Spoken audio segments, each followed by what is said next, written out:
Alan Ladd was one of Hollywood's biggest stars in 1949. This Gun for Hire had made him a sensation, and studios were lining up with scripts. So why was he spending his evenings in a radio booth playing a mystery novelist who advertises for trouble?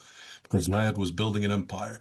Box 13 wasn't just a radio show. It was Ladd's own production, created through Mayfair Productions, the company he ran with partner Bernie Jocelyn. Every episode put money directly in his pocket while keeping his voice in American living rooms between film releases. The professor in the puzzle finds Dan Holliday answering another letter from Box 13, that classified ad he runs in the Star Times promising he'll go anywhere and do anything for adventure. The people who write to that box are never quite what they seem. What made Box 13 different from other detective shows was simple. Not every episode required a corpse. Sponsors were getting squeamish about having their products associated with weekly murders. Ladd's writers found ways to deliver thrills without the body count. January 1949 was an interesting moment. The war was over, America was booming, and the future seemed limitless. A new home cost $8,000. The minimum wage had just hit 40 cents. And every week, millions of Americans tuned in to hear what kind of trouble Dan Holliday would find in Box 13. Box 13, with the star of Paramount Pictures, Alan Ladd, as Dan Holliday.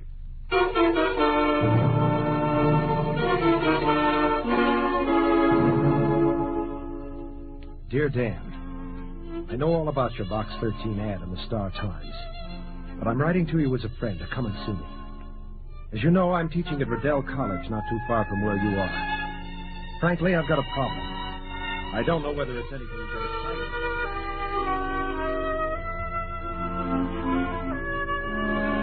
Excited about it, not. Matter of fact, it's sort of personal. But, well, will you come to see me? Bob Lamb. Yeah, it was a personal problem, all right, at first. Then the whole thing got tangled around. Up to my neck.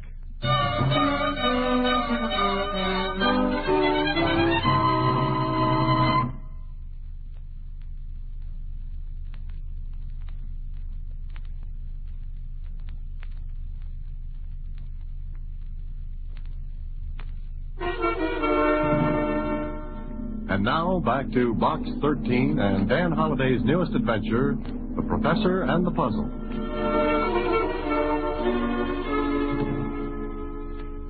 Maybe it'll be a kind of a vacation for you, Mr. Holliday. Could be, Suzy, but somehow I have a habit of running into trouble, or it runs into me. Well, why don't you be careful, then? Oh, now, who has fun that way? Remember that old saying, never trouble until it... Oh, no, that's wrong. It's never trouble until you... No, it's... Tell you what, Suzy, you keep working on it. I'll be back in, say a week.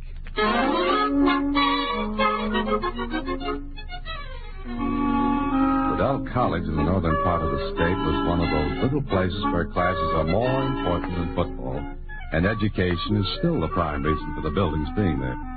I drove to the campus, found the teachers' club where Bob stayed. He was a bachelor. And later at dinner... I don't know, Dan. Maybe all this is silly, but I thought perhaps you could help. Well, I can't unless I know what's troubling you. Well, I was engaged to be married. What? Who changed whose mind? Evelyn. I mean, she changed hers. Oh, I'm sorry, Bob. What happened? Well, I don't know, Dan. Everything was fine for a while, and then, poof, it's all off. And you don't know why? No. Well, did you say something? Do anything? Not that I know of, but... But what, Bob? Listen, let's forget it. I almost sent you a wire telling you to forget my letter. But you didn't. Which means you've got something else on your mind. Want to spill it? All right. But don't let Evelyn know I told you. Well, of course not. Well, everything was fine, as I said, until her uncle committed suicide. Suicide? Oh, I'm sorry, Bob. Now she's going to marry Ed Macklin. Oh, now, wait a minute. Her uncle killed himself, and that makes her break her engagement with you and tie up with this Macklin. Doesn't make much sense, does it? Not enough to do much good. That all you know? Yes. Just a day or so before he died, Evelyn sent back my ring. Just like that, huh? Oh, there was a note, but it wasn't an explanation. Just that she thought it wouldn't work. No hint of that before Uncle's death. None, Dan. Absolutely none. That's what's got me stumped. But I could understand it if it wasn't Ed Macklin. He's lots older than she is. Why, it was a kind of a joke between us that he... Who is Ed Macklin? Well, he was her uncle's assistant. Assistant? I'm making this as clear as a mud puddle. But Evelyn's uncle, Professor Gardner, was professor of mineralogy. Macklin was his laboratory assistant. Oh. And that's all I know. You sure? Well, of course. All right, now the $64 question. Why did Professor Gardner kill himself? Dan, believe me when I tell you he didn't have a reason in the world. Not a single reason.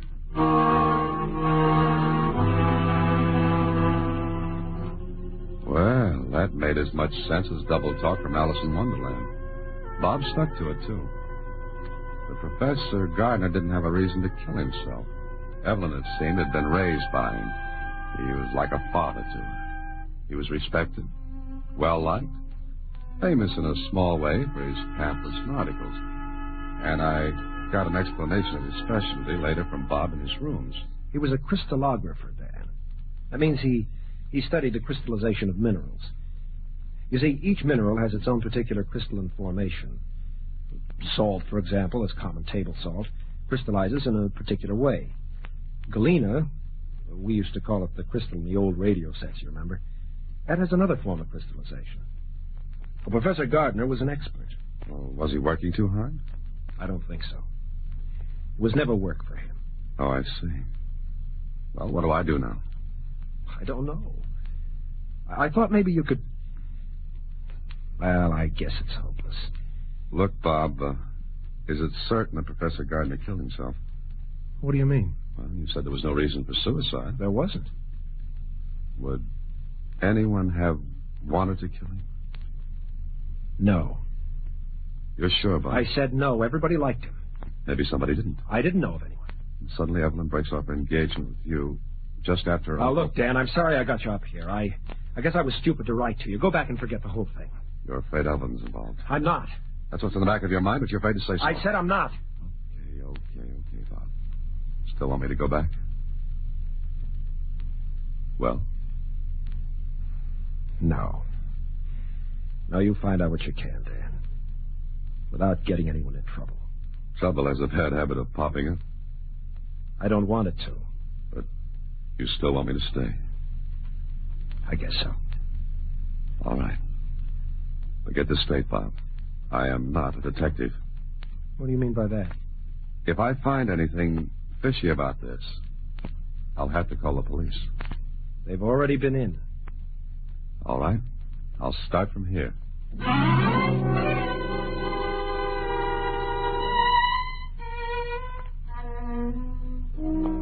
For the rest of the evening, we sat and talked. Bob was nervous. He wanted me to help because he was in love with Evelyn. But he didn't want me to help because he was afraid of what might turn up. Well, what could turn up? I found out. It was the next morning that I put in a call to Lieutenant Kling. Waited a half hour. Then ambled down to the local police department of Redell. Oh, yes, Mr. Holliday. Lieutenant Kling called here. Told me about you. I asked him to. Name's Carson. I'm chief of police here. Yes, I know. What can I do for you, son? Well, if I'm butting in where I don't belong, just say so, will you? Can't tell that till you spit out what's on your mind. Chief Carson leaned back, lighted a corncob pipe, and waited for me to start talking. I liked him. Behind that pink face was a good, shrewd mind. I told him I had come to Redell, and when I'd finished... Uh-huh. You ain't a detective. No, not even a private one. Just helping a friend, eh? That's all. Well, can't say as I can tell you any more than Bob Lanham did. You sure? Yep. Found Professor Gardner in his laboratory. Oh, at the college? No, he had a little workshop back of his house. He was sitting at his table there, his own gun in his hand, shot himself through the heart. Oh? Something sound odd to you, son? Yes, a man doesn't usually kill himself that way. That's right. Usually in the head. But that's the way it was, huh? Mm-hmm. Tell me, are you satisfied with the case, Chief Carson? Gotta be, son. Which means you're not. Now, look here, son, I'm only a small-town policeman, but I do my work the best I can. Yes, I know, and the thing that's puzzling you is Why should Professor Gardner have killed himself? Or, if he didn't, who else would have? And there's no one else. Nobody stood to gain nothing. Wasn't a rich man. His niece? No, I'm sure she didn't. What about Ed Macklin? Nothing to gain. Got it marked down as suicide, son. Just as dead end as a blind rabbit burrow.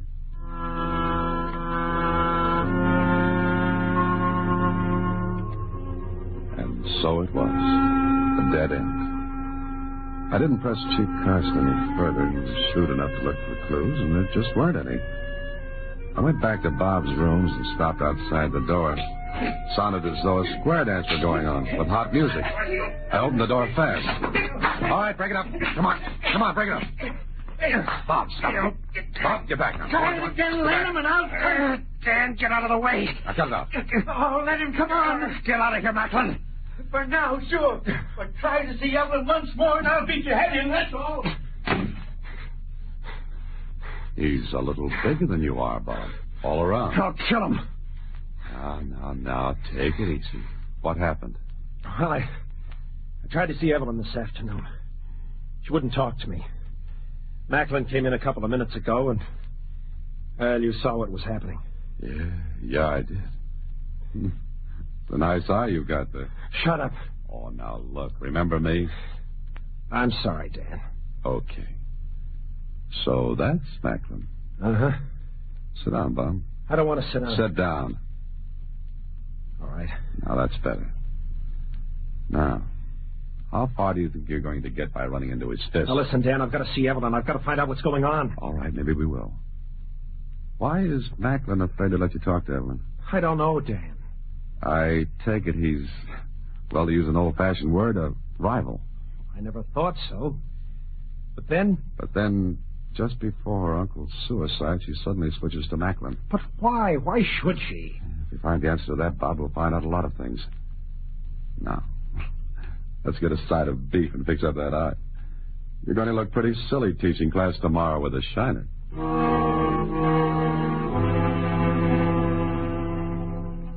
But he didn't look silly in class. You see, he never got there. The next morning, I was pulled out of a nice deep sleep by nobody home.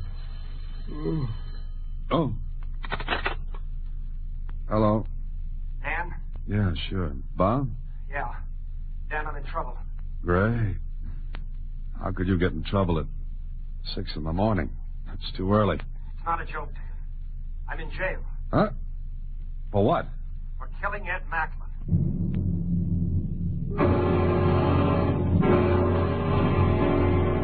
Of course I didn't kill him. I believe you, but look, haven't you got any alibi at all for last night? No. When you left me, I went for a walk to think things over. Fine. Everybody goes for walks when somebody gets killed. What time was Macklin killed? Just about the time I was out for that walk. Morning, Holiday. Nice day. Oh, hello, Chief. You want some breakfast, son? No, nothing. Well, you got to eat, son. Got some ham and eggs. Nothing, I said. Bring it, Chief. He'll eat it. Uh-huh. You want anything? Meaning me? Yeah. Okay, thanks. Oh, not at all. Looks bad, don't it? Yeah. Why did you arrest Bob? Well, you ought to know, son. You saw the fight they was having. One of the teachers living next door to Bob here heard it. And... Oh? Yeah. Well, it looks like you've got a motive, Chief. Uh-huh. Macklin takes his girl. They get in a fight. I didn't kill him. Now, I want to believe that, but... Chief, I'd like to talk to Bob if I can. Huh? Oh. All right, I'll get the ham and eggs. Be back in maybe 10 minutes. Don't you believe me, Dan? Oh, of course I do, Bob. Look, how was Macklin killed? Knife. His own. Uh-huh. Now, listen, I got to see Evelyn. What for? Because I believe everything goes back to her uncle and his death. How? I don't know.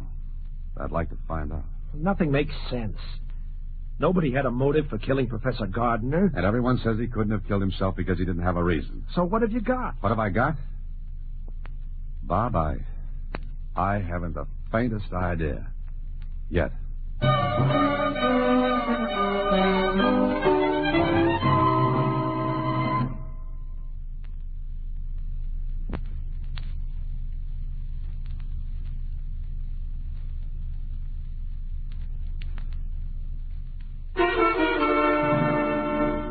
And now back to The Professor and the Puzzle, another Box 13 adventure with Alan Ladd as Dan Holliday.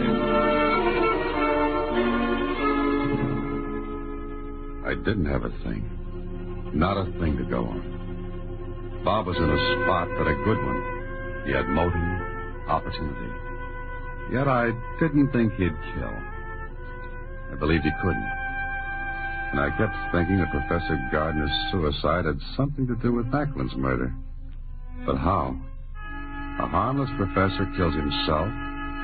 His niece suddenly breaks off her engagement and switches to another man, and that man is killed, and who gets the brass ring on this merry-go-round? Well, it was about time to see Miss Evelyn Gardner. I found the address, drove there, and no one answered the door, but I heard someone in the back. So I walked around the side of the house, and putting some papers into an incinerator was a girl of maybe 24, 25. She seemed to be in a hurry, anxious to get it over with. Then she turned when she heard my steps. Oh, who are you? I'm sorry. My name's Dan Holliday. Oh, yes, I've heard Bob speak of you. Oh, go ahead. Finish what you were doing. Well, I haven't got a match. I wanted to burn this rubbish. Oh. Here's a match. I'll light it for you. Oh, no, I can do it. Oh, it's no trouble. I said I'd do it. Well, all right. Here's the match. Thank you. Whatever she was burning, she was anxious to get it over with. But she was a little nervous, and the match went out. Oh, please, have you another match?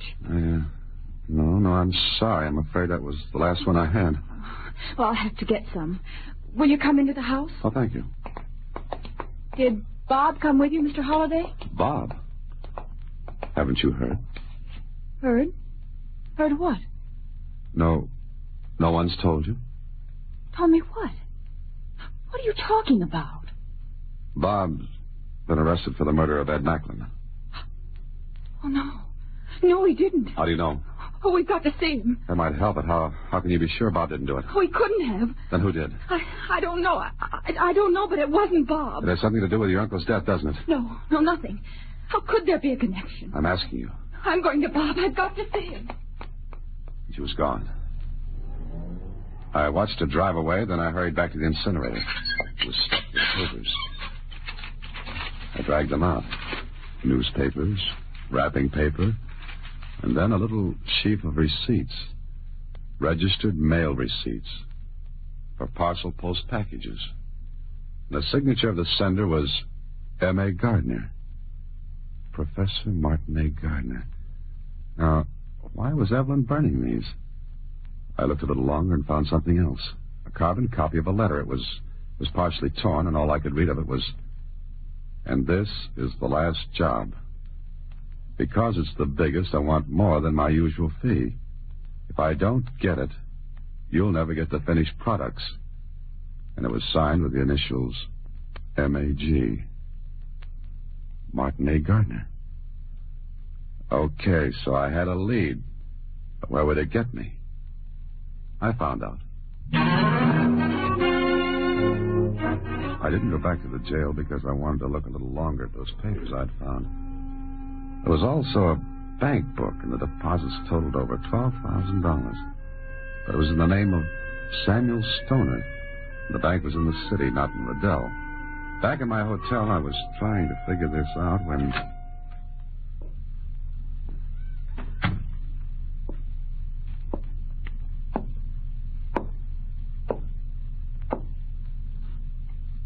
Hello. You know, that thing's liable to go off. Yeah, it could. Mind if I sit down? I wasn't expecting company. I'll sit down anyway. Okay. Now that you're rested, goodbye. In a hurry? That's right. Not so fast, sweetheart. Stay sitting. That's better. What do you want? What you've got right there. These? That's right. Push them across the table. Keep your hands on top. Scared? Not at all. Now, light a fire in that grate. It's awfully warm, don't you think? It could get hotter. Go ahead. Light a fire in that grate. Step on it. Oh, we're going to toast marshmallows, are we? Could be. Now, put some paper on it. Oh, pardon me, you don't have a log with you, do you? I'll bring one the next time. Now, throw that stuff on the fire. All of it. But I haven't looked it over yet. Throw it on. Well, what could I do? I threw all the stuff on the fire, watched it burn away. My company did, too. Watched it burn, I mean. It was a cool cookie. Then... Pretty, isn't it? I used to sit in front of a fireplace and read when I was a kid. But you didn't get to be president. No, that's true. Poke it up a little. See that it's all burned. It is? Good. Now I'm going. Oh, I was hoping you'd stay for dinner. We could put up a spit and roast a chicken. Oh, I almost forgot. You're to stop nosing around. Well, I guess I have to, with that stuff burned. That was the idea. Yes, I suppose you'd have killed me as you killed Macklin. A shot in the dark, but it hit. His face, not so bad before, got twisted up. His fingers tightened on the trigger of his gun, but then he smiled. You'll have to prove it. And something tells me you'll never see me again. So long. Okay. Maybe the things were burned, but I remember one thing. An address. The address on the registered mail receipts where Gardner had sent the packages. And there was the name Samuel Stoner. Something told me Stoner and Gardner were the same and that bank account was his. But why? Why was he paid that much money? What was he doing? Well, there was only one way to find out. Go into the city and go to the address written on those receipts. I drove into the city. The address was an office building. And there were 50 firms doing business in that building. I looked at the directory in the lobby. No good. How could I visit 50 places and get right answers? But I saw him. The man who made me burn the papers. He went into the building. He didn't see me. I tailed him. Watched him get into an elevator. I got close enough to hear him say, 7, please. 7th floor. There were other people in the elevator. Chances are it'd make a lot of stops before it got to 7. Okay, the steps for Holiday.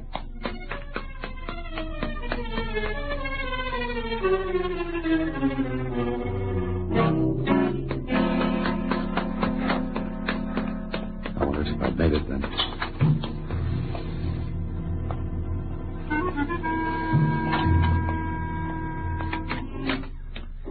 Went into an office that had no name on the door. I waited, and then...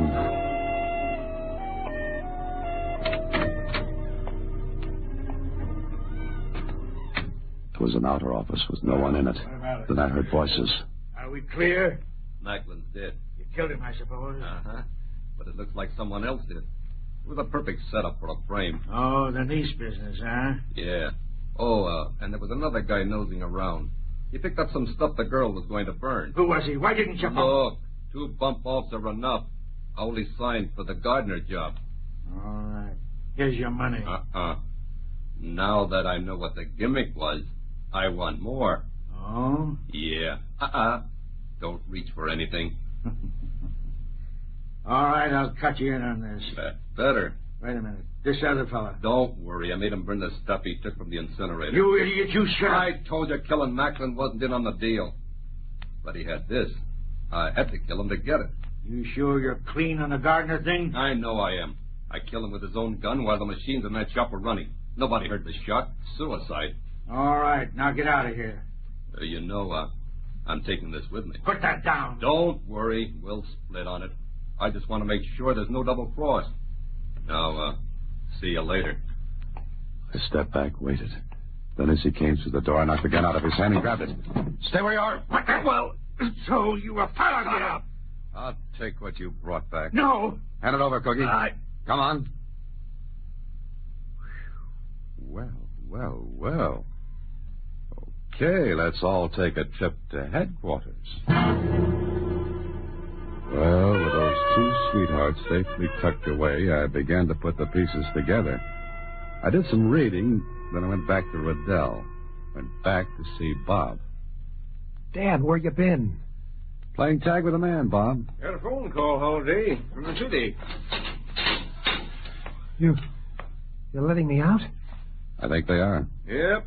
No more free meals on the town, Bob. Come on. But Dan, what happened? We've got to go see Evelyn right away.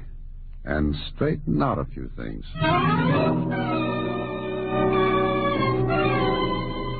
Now, sit down. Both of you. Evelyn? Yes? I think I know the whole thing. Yes, I guess you do. What's everyone talking about? Why was I let out of jail? Because you didn't kill Macklin. And Professor Gardner didn't commit suicide. He didn't? How do you know? He was killed. Look, Evelyn, Bob would have been convicted of Macklin's murder if I hadn't... Well, Bob, Professor Gardner was doing illicit diamond cutting. What? Yes, he had a perfect setup for it. The shop where he worked cutting and polishing his mineral specimens. The stolen diamonds were sent to him. He recut and polished them so they could be offered for sale. Isn't that right, Evelyn? Yes. But Macklin... I think you'd better tell him, Evelyn. Ed Macklin found out. Then my uncle was killed, and Macklin knew why. You mean he threatened to expose your uncle if you didn't marry him? Yes. He wasn't sure until after Uncle Martin was killed. Killed by a hired killer. Hired by the man who was sending the diamonds to be recut. Professor Gardner was going to quit, but he received one last diamond. The biggest. He wanted more than his usual fee, or he would keep the diamond. But Evelyn, how does she come into it? Well, naturally, Evelyn wanted to protect her uncle's name, but Macklin's death prevented it. You see, Macklin found the big stone, and he was killed because he did.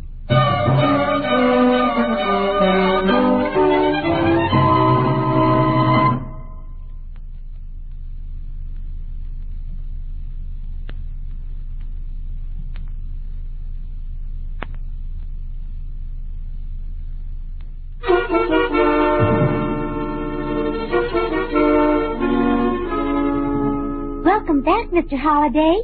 Did you have a nice vacation? Suzy, it was just as if I'd never been away. Huh?